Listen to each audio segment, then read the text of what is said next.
제14호 태풍이 내일쯤 만들어질 것으로 예상이 됩니다. 지금 현재는 990 헥토파스칼 열대성 저기압 수준이고요.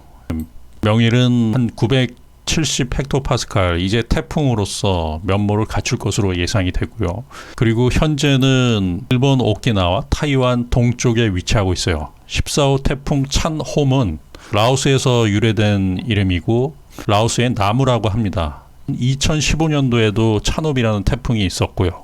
10년도 태풍 찬홈은 현재 일본 오키나와 동쪽에 지금 현재 위치하고 있다. 이거는 구글 어스를 통해서 보는 지금 현재 태풍 상황을 보시면은 태풍이 지역에 있죠. 이 태풍은 현재 오키나와 동쪽으로 해서 오키나와를 거쳐서 이런 식으로 이동할 것이다 라고 예측을 하고 있어요. 일본 기상청, 그 다음에 국내 기상청, 그리고 유럽 중앙 기상청에서도 그렇게 예상을 하는데, 미국 기상청에서는 일본 내륙을 강타할 것이다. 한국, 일본, 유럽 중앙 기상청에서는 이렇게 예상을 하는데, 미국 기상청에서는 이런 식으로 빠져나갈 것이다. 이게 엄청난 차이죠. 자, 그러면은 어느 지역을 강타를 하냐면 예측되는 정보로는 가고시마, 미야자키, 그리고 고치, 그리고 도쿠시마, 모든 지역이 태풍의 영향권이에요. 그리고 와카야마 지역, 그리고 시즈오카까지 이 지역적인 부분에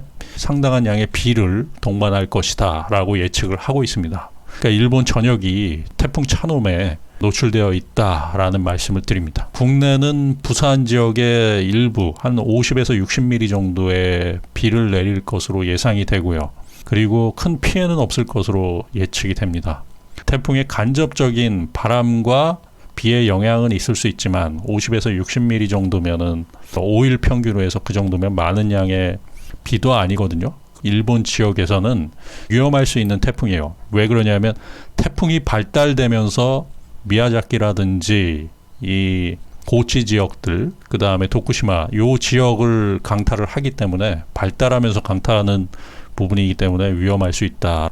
이거는 국내 기상청 정보예요. 태풍은 이런 식으로 서쪽으로 갔다가 일본 가고시마, 그리고 미야자키, 고치 지역, 그 다음에 시조카, 그런 지역을 거쳐서 이렇게 동쪽으로 빠져나갈 것이다 라고 예측하는 부분들 쭉 거의 비슷하다라고 볼 수 있어요. 유럽 중기청이나 일본 기상청이나 거의 비슷하다. 대신에 미국 기상청은 일본 내륙을 거치면서 좀 위로 올라가면서 태풍의 눈이 위치할 수 있다라는 게 조금 차이가 있습니다. 일본 기상청 정보예요. 실제로 보면은 이 태풍은 990 헥토파스칼 지금 현재 상황이고요. 명일 70 헥토파스칼 정도 수준의 태풍으로서 면모를 갖추고요. 그리고 그게 965 헥토파스칼 8일 21시, 9일 21시 이렇게 965 헥토파스칼 부근의 오키나와 부근에서 바로 가고시마 지역, 미야자키 지역을 통과를 할 것으로 예상을 하고요. 그러니까 그 피해가 상당할 수 있어요. 여기는 비의 피해도 상당할 수 있고, 이게 유럽 중앙 기상청에서 보는 정보와 일치하고 있다. 일본 해안을 따라서 빠져나갈 것이다. 동해로 빠져나갈 것이다 라고 예측을 하고 있어요. 현재 유럽 중앙 기상청에서 바라보는 지금 태풍의 상황이고요. 지금 현재는 980 헥토파스칼이다 라고 볼 수 있고, 자, 보시면은 9월 8일 00시에 이제 태풍으로서 만들어지죠. 972 헥토파스칼. 그렇게 해서 일본 오키나와 지역이 영향권이 들고 9월 9일 00시 현재 960 헥토파스칼, 이제는 강력한 태풍으로서의 면모를 갖추고요.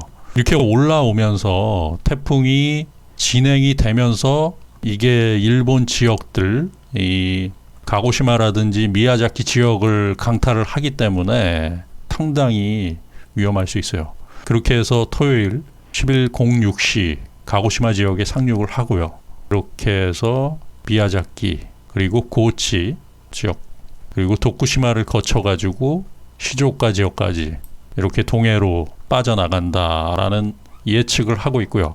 이거는 유럽 중기청에서 예측을 하는 거예요. 유럽 중앙 기상청에서는 이런 경로로 예측이 된다라고 하는데, 한번 미국 기상청 정보 GFS 미국 기상청 모델을 보겠습니다. 어떤 차이가 있냐면, 미국 기상청 정보는 태풍으로서 보다는 열대성 저기압으로서 태풍으로 발달이 되듯 안 되듯 이렇게 되고 있고요. 훨씬 더 위로 올라가고 있죠. 올라가면서 가고시마 지역들 그리고 미야자키, 현 그리고 고치 좀 더 위쪽으로 위치하고 있어요. 그러면서 태풍이 일본을 강타하고 있죠. 내륙으로 아예 위치해서 시즈오카 이런 식으로 태풍의 눈이 일본의 내륙에 위치한다. 피해가 상당할 수 있죠. 태풍이 아닌 열대성 저기압으로서 계속 발달이 되는 상황이다라고 이렇게 예측을 하고 있어요. 미국 기상청 정보에서는 태풍이라기보다는 열대성 저기압으로 일본을 훑고 지나간다. 일본 내륙 지역을 훑고 지나간다. 유럽 기상청 정보에서는 이 강력한 태풍으로서 해안 지역에 상당한 영향권. 태풍의 눈은 해안을 쪽에서 계속적으로 이루어지고 있는데 내륙 쪽에 상당한 영향을 줄 수 있다라는 정보가 틀려요. 그리고 비를 한번 보겠습니다. 비가 상당할 수 있어요. 태풍의 눈 위쪽에 상당한 양의 비가 올 수 있기 때문에 가고시마, 미야자키 이쪽 지역에 상당한 비가 내릴 수 있고요. 그리고 일본 해안 지역을 따라서 태풍의 눈 위쪽에 이게 상당한 양이거든요. 이 하얀색이 엄청난 양의 비가 포함되기 때문에 고치라든지 그러면 도쿠시마 요 지역 고치 도쿠시마 지역들 그리고 미야자키 가고시마 이 지역에는 상당한 양의 비가 올 수 있다라고 예측을 해요. 그러면 누적 강수량을 한번 보겠습니다. 자, 5일간의 누적 강수량이에요. 구마모토시 가고시마 지역 하고 미야자키 지역들. 자, 5일간의 누적 강수량으로 미야자키 지역에 일반 내륙을 찍었는데 200mm가 넘게 나와요. 하이선이 강릉이라든지 삼척 그쪽에 내린 비 강수량보다 더 많은 거예요. 이 누적 강수량으로 보면 그러니까 250mm니까 상당한 양이죠. 그리고 고치 지역과 도쿠시마 지역은 374mm 상당한 양이죠. 태풍 하이선이 우리나라에서 뿌린 비보다 훨씬 많은 양의 비를 한홈이 가져올 수 있다라고 볼 수 있어요. 그리고 일본 내륙 지역 전체가 어마어마하죠. 459mm. 이 해안가 쪽은 이 내륙 쪽은 그래도 덜한데 해안가 쪽은 460mm 상당한 양의 비가 물폭탄이 쏟아질 수 있다. 시즈오카 지역 역시도 한 150, 180mm 이 정도의 비가 쏟아질 수 있고요. 도쿄도 한 168mm, 170mm 정도의 비가 올 수 있다. 올라오면서 일본 해안을 강타를 하지만 이 비의 피해도 상당할 수 있다. 근데 우리나라 지역 보면 부산광역시 5일 누적으로 48mm면은 그렇게 많은 게 아니에요. 우리나라는 여수, 부산, 그 다음에 포항 이 정도가 태풍의 바람과 비의 영향권이 들 수 있다라고 볼 수 있어요. 가을 태풍이 무서운 게 뭐냐면 가을 태풍은 준비가 잘 안 돼 있어요. 초가을까지는 태풍이 올 수 있다. 열대성 저기압으로 인해 가지고 태풍이 올 수 있다라고 보는데 이 가을 태풍 같은 경우는 별로 예측을 많이 안 해요. 많이 오지 않기 때문에 그렇기 때문에 가을 태풍의 피해는 상당할 수 있어요. 일본 역시도 이러한 부분들에서 대비가 안 돼 있다라고 하면 이 태풍의 피해가 상당할 수 있습니다. 그리고 이거는 지금 발생 과정이에요. 현재는 태풍으로서의 모습이 아니라 열대성 저기압이에요. 내일 본격적으로 태풍으로서 발달이 되고요. 태풍이 가장 강력할 때 일본 오키나와와 그리고 가고시마, 미야자키 이런 지역을 강타를 하기 때문에 그게 가장 위험하다라는 말씀을 드립니다. 유럽 중앙 기상청과 미국 기상청 정보가 틀려요. 그런데 이 바라보는 바는 유럽 중기청, 세계 1위 기상 예보 모델을 가지고 있기 때문에 유럽 중기청 모델이 맞을 것이다라고 보고요. 이거 역시 일본 기상청 정보와 동일하고 우리나라도 보는 바가 비슷해요. 가장 디테일한 부분들은 유럽 중기청, 유럽 중앙 기상청 정보가 정확할 것으로 파악되고요. 그렇기 때문에 일본에 계시는 분들 여행을 만약에 간다라고 하면 조심하셔야 돼요.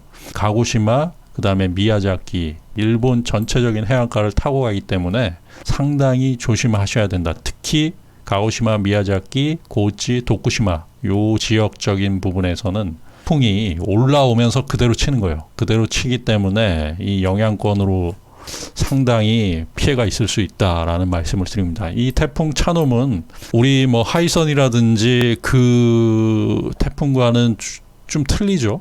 그거보다는 약해 보일 수 있어요. 우리는 145 헥토파스칼, 고도도 더 높았고 그 다음에 크기도 더 컸고, 그런데 이게 준비가 안 되어 있다라고 하면 이 태풍 역시도 순간 최대 돌풍이 초속 55에서 60m 정도까지 일어나는 태풍이기 때문에 순간 돌풍으로 보면은 기차도 날려버릴 수 있고 크레인도 떨어뜨릴 수 있는 그러한 가장 강력한 태풍이 될 수 있어요. 순간 돌풍으로 보시면. 그렇기 때문에 조심하셔야 된다. 특히 해안 지역에 위치해 있기 때문에 태풍이, 눈이, 일본 여행하시는 분들, 또 일본에 계신 분들은 상당히 조심하셔야 된다라는 말씀을 드립니다.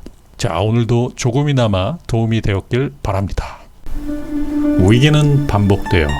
위기에 또 당하지 않기 위해서는 잊지 말아야 돼요. 끊임없이 의심하고 사고하는 것, 당연한 것을 당연하게 생각하지 않는 것, 그리고 항상 깨인 눈으로 세상을 바라보는 것. 성우투자입니다.